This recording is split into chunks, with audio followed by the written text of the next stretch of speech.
Given that at the high end of the tablet market, sales are dominated by Apple's iPad tablet and to a lesser extent by Samsung's Galaxy Note and even Microsoft's Surface Pro 2.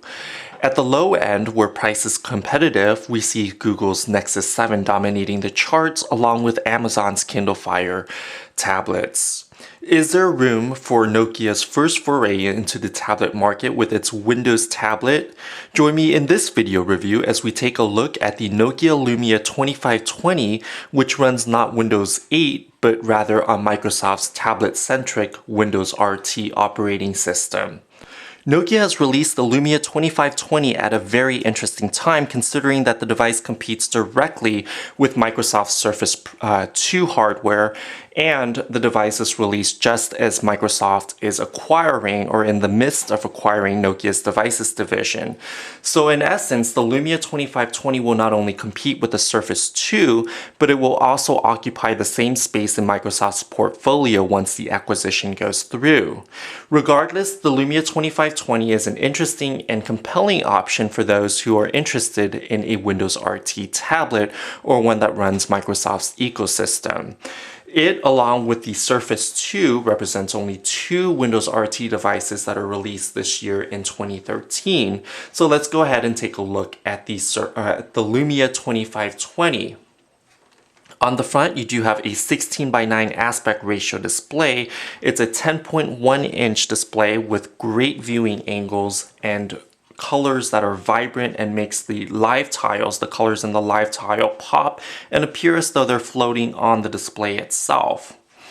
The display does have 650 nits of brightness. It's a 1080p resolution display, so you're going to get 1920 by 1080 pixels, which is great for viewing widescreen movies. With the Lumia 2520, Nokia says that under bright sunlight, what this means is that the 650 nit display should allow you to see the screen better than on competing displays. It also has low reflectivity so that the screen doesn't reflect a lot, and the glass is bonded to the display itself. So in my testing of the Lumia 2520, what I found was that the results were a little bit mixed. Although colors appear bright and pop a lot on the display, the screen does suffer from a little bit of a yellowing tint, and it's not very noticeable until you view white text or black text on a white background, and the white background appears slightly yellowed.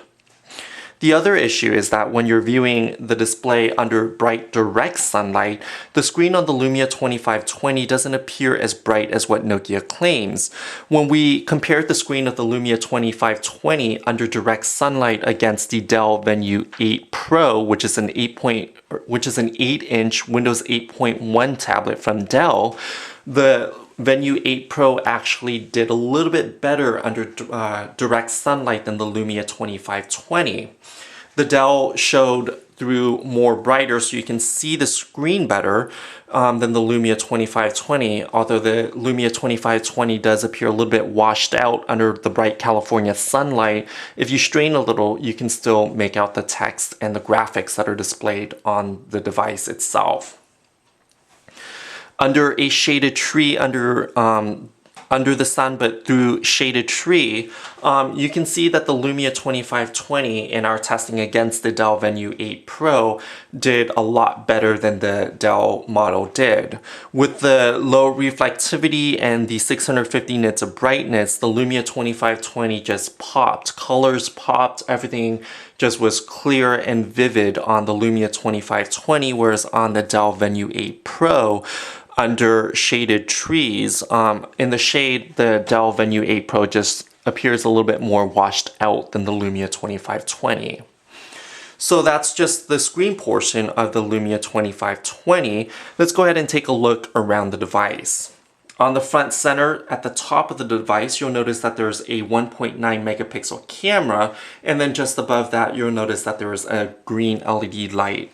The LED light will turn on if you have the camera activated, and it's a nice feature for privacy nuts as it will activate the LED even if the rear camera is on. Usually the LED camera will only activate if the front-facing camera is on, but this way you'll notice that the camera will be on, or if an application is using the camera without your permission. So the LED light will go ahead and glow on. And towards the bottom of the device, you do have stereo speakers. There's one on the left side and then another one on the right hand side. The speakers come through in this tiny little slit, and they do sound quite loud when you're listening to videos or music on the device, and they're meant to be and the speakers are meant to be used in landscape mode to give you the audio sound, which is actually the best mode for viewing HD video, as it will give you that 16:9 aspect ratio with the display.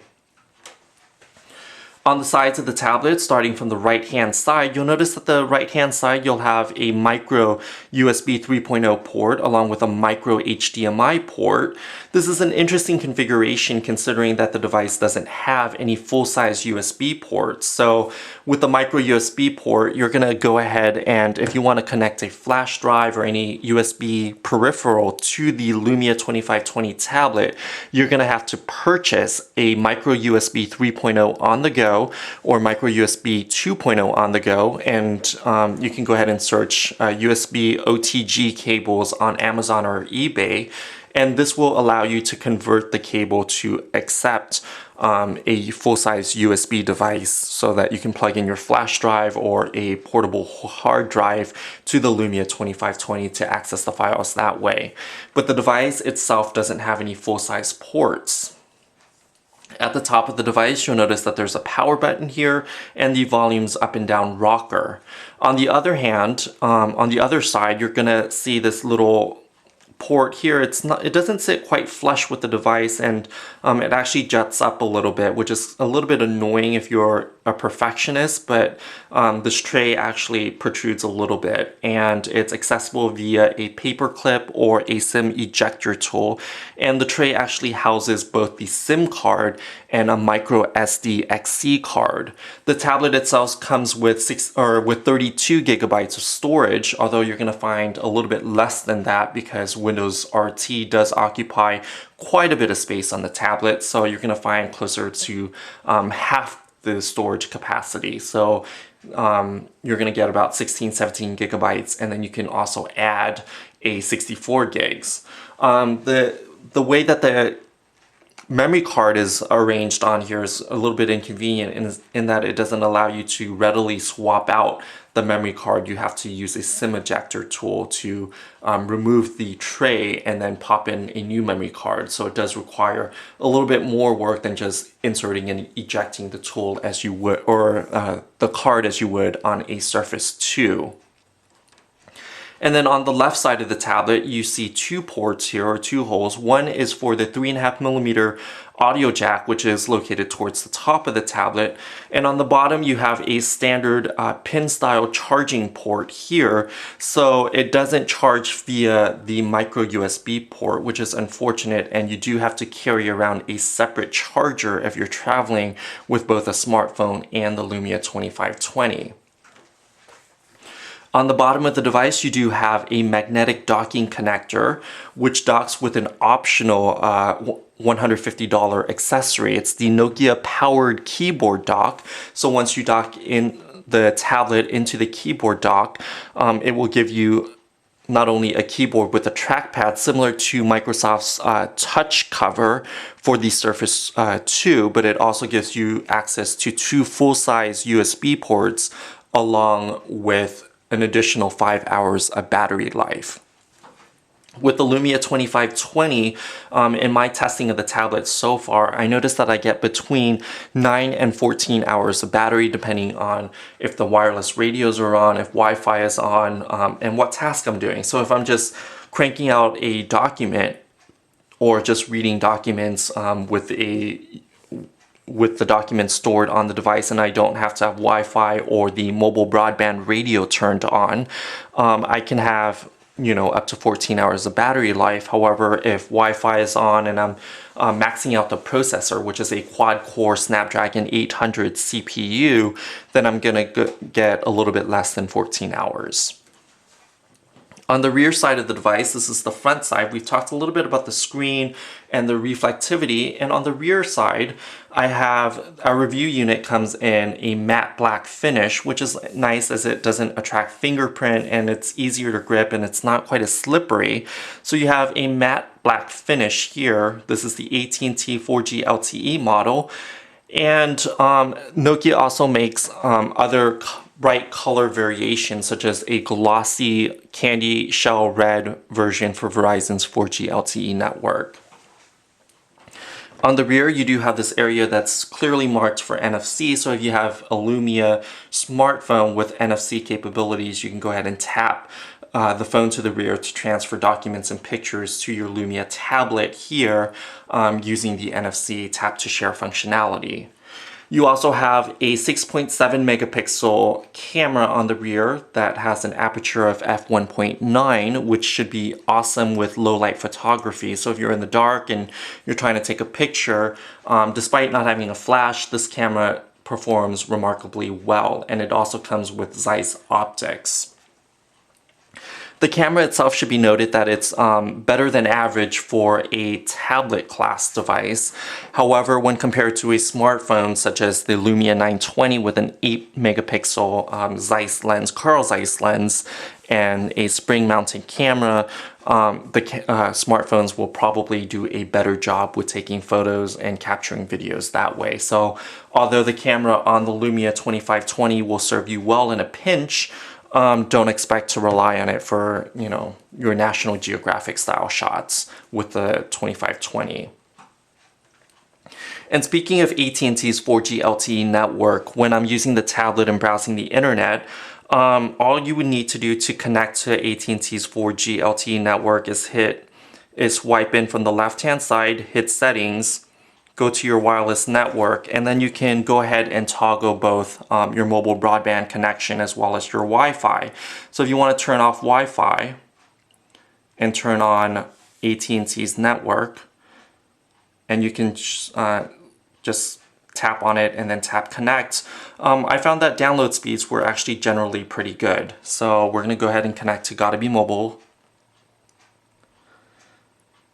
In typical usage, I got between 15 to 20 megabits per second on the download speed, and on the upload, I got between 7 and 12 megabits per second. So that's in the San Francisco Bay Area. Your usage and results may vary based on your location, network capacity, and coverage at the time. So it does connect to 4G LTE, so it gives you GPS, mobile broadband, so you don't have to search for a wireless hotspot or Wi-Fi in order to use your tablet. So this is the main lock screen with Windows RT. To unlock the device, all you would have to do is swipe up, and it will give you this main panel, which is swipeable linearly. So if you just swipe horizontally, you'll see all your live tiles that you have pinned to the main start screen. So it will give you live tiles. These are just some of the default live tiles that are set off the bat. To see all of your installed application, all you would have to do is swipe upwards, not from the bottom edge, but a little bit above the bottom, and you're going to see all your applications that you have installed on Windows RT on the Lumia 2520. And if you want to pin an application, all you would have to do is you would just press and long hold, and then it will give you options to pin it to the main start screen. So I can just go ahead and pin it, and it just pinned the Paint application. With Windows RT, as we've covered in the Surface 2 review, you do have universal search, and I've covered that also in Windows 8.1 with the Surface Pro 2. So if you search for Obama, for instance, it's going to search for all of the documents and files that you have stored on your device, and if it doesn't, you can go ahead and search on the web, and it will take you to a Bing interface with this new card interface. So it allows you to scroll through and search for the president, and gives it in a nice touchable, tablet-oriented, finger-friendly layout, so you can see all the different cards for Obama. And it also gives you access to Wikipedia along with the official website for the president. You do have native SkyDrive integration as well as Skype, and with Skype you can use the front-facing 1.9 megapixel camera that's centered here on the front. With Windows RT, what RT does is it runs on the ARM processor, so you're not going to have access to your legacy applications such as Photoshop or any application or program that was designed for Windows 7 or earlier. However, you do still get the classic desktop orientation that's found on Windows RT. So this is a classic desktop. It mimics the desktop that's on Windows 7, and it will give you access to basically with the desktop, it gives you access to your Microsoft Office files. So with RT, you have copies of Microsoft Outlook, Word, Excel, PowerPoint, and OneNote pre-installed and bundled with the tablet. So for $500, you do get your full suite of Microsoft Office along with 4G LTE connectivity built into this tablet. So the only time you're going to notice the desktop the desktop environment is if you launched Microsoft Office. So if I launch Word, it's going to take me into the desktop first, and then it's going to launch Word this way. But you don't have to launch Microsoft Office from the desktop. You can launch it from your live tile as well. So unless you're using Office, the desktop really isn't that important unless you like having multiple windows of your web browser running. So if you're a news fanatic, for instance, and you like to run Internet Explorer and compare different news sites and just multitask with web browsing, you can go ahead and do that as well with Windows RT. So it gives you a Windows-like environment where you have resizable windows for Internet Explorer, where you can go ahead and just run multiple windows at the same time. Another view of Internet Explorer is through the new Metro UI. So with this, it's more of a touch-friendly tablet style. It's more of like a mobile Chrome interface. So you have just your browser bar here in the bottom along with just simplified controls. So it's different from the Internet Explorer that you launch with Windows RT. Through the classic desktop rather. So this is the classic Internet Explorer that you would find on your desktop. Another nice thing about Windows RT is the ability to snap applications side by side. So for instance, if you open your gallery and then you want to launch Internet Explorer, so you're going to be looking at your photo albums, and if you want to multitask and you want to browse the internet at the same time, you can snap two applications side by side. The main glitch about this is that Microsoft has created it so that once you've snapped two applications side by side, although you haven't locked the screen orientation, it automatically locks it into landscape mode. And although this isn't a big deal if you're trying to switch to a portrait view and you just recognize it when you're snapped in two windows, but if you hit the Windows button here, the capacitive touch Windows button on the bottom, and you go back to your start screen, and then you play around with the software, and then you try to rotate the screen this way, and you notice that the screen isn't rotating, it's because you're still snapping two applications side by side. So if you open up your gallery application again, and then you just close the application just by swiping downwards, and now you've exited, and then it will allow you to automatically rotate the screen again. So it's a little glitch that's not very user-friendly in that it tricks you into thinking that your device has been locked, but in fact it's just because you're running two apps side by side. Another thing with the display is that although it's a 16:9 display, that's great for widescreen movies. The one thing that I didn't like is that if you're viewing a web page, for instance, it requires a lot more scrolling because you don't have a lot of height for the web page. So it doesn't work too well in landscape mode. So you're going to scroll a lot if you're looking through a document like a PDF or even a Word document.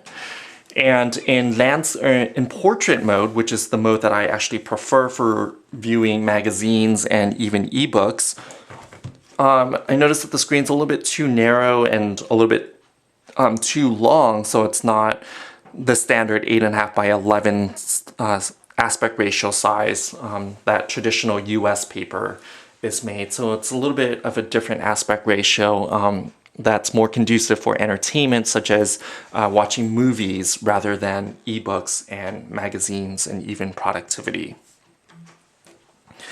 And speaking of content, such as magazines and ebooks, although the AT&T model comes with the Kindle application pre-installed for ebooks, Microsoft's application store, the Windows Store, doesn't actually come with content for magazines, ebooks, movies, TV shows. It just comes with applications for the store. So you're not going to find too many content directly from Microsoft, but you should be able to rectify some of the other content, other digital content through other third-party apps, such as Zinio for magazines, Kindle for ebooks, Netflix and Hulu Plus for movies and TV shows.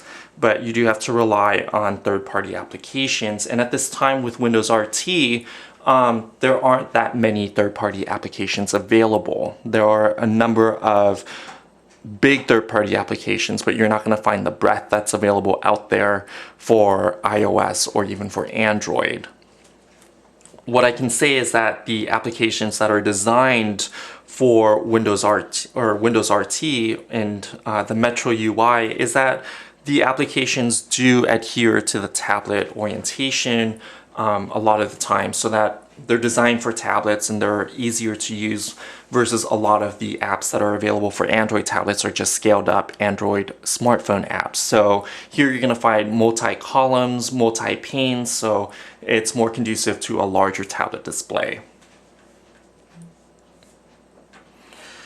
Nokia did bundle a number of different content for the Lumia 2520. We've talked a little bit about the AT&T content. There's a widget here to track your usage, AT&T Family Map to track other family members if they have the app, and permissions installed on their phone. So if you have kids, you can go ahead and track where your children are, and then the Kindle application.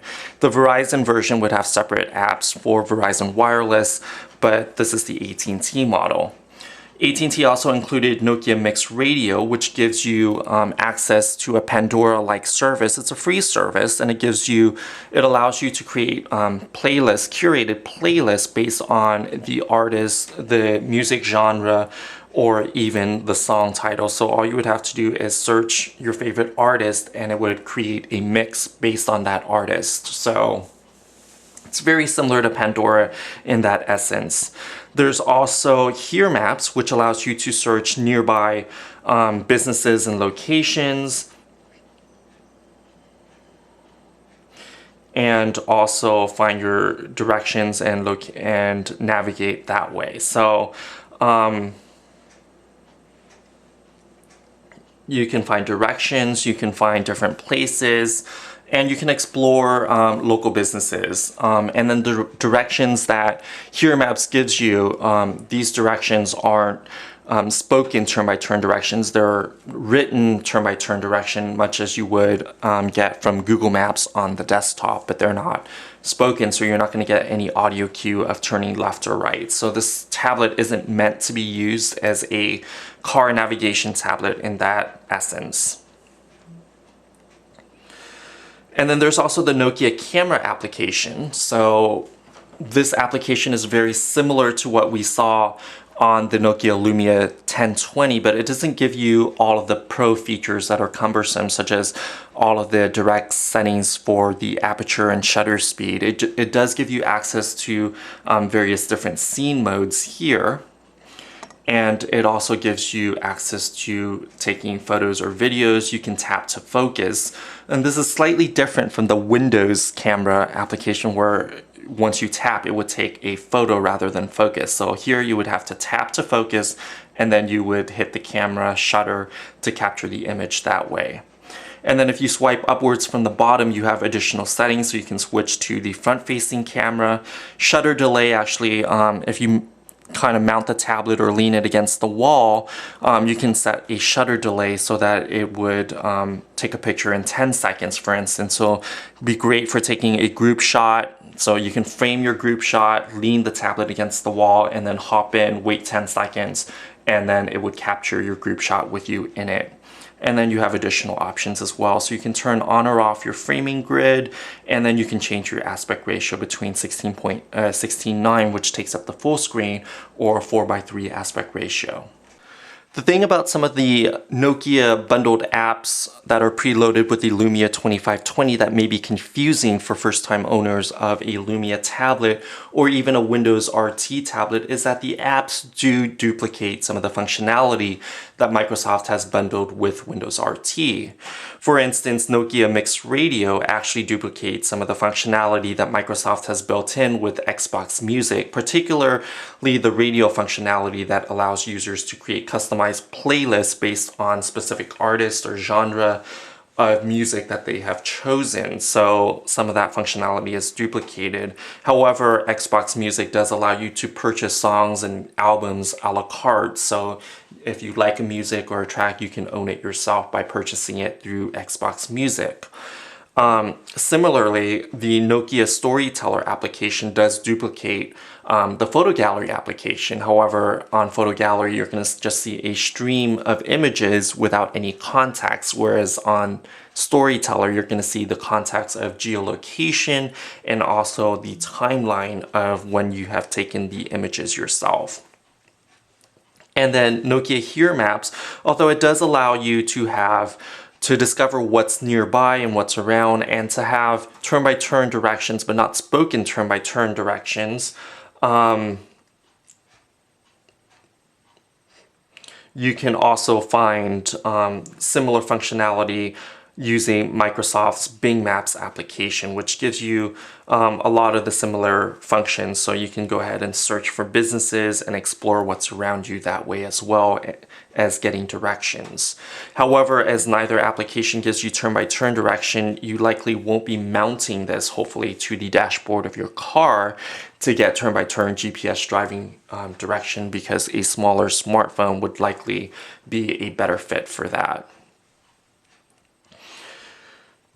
And the main difference right now between the 2520, the most notable difference between the 2520 and Microsoft Surface 2 is that the 2520 comes with 4G LTE connectivity. The model that I have here comes with AT&T connectivity, so it does connect to AT&T's HSPA Plus as well as LTE networks.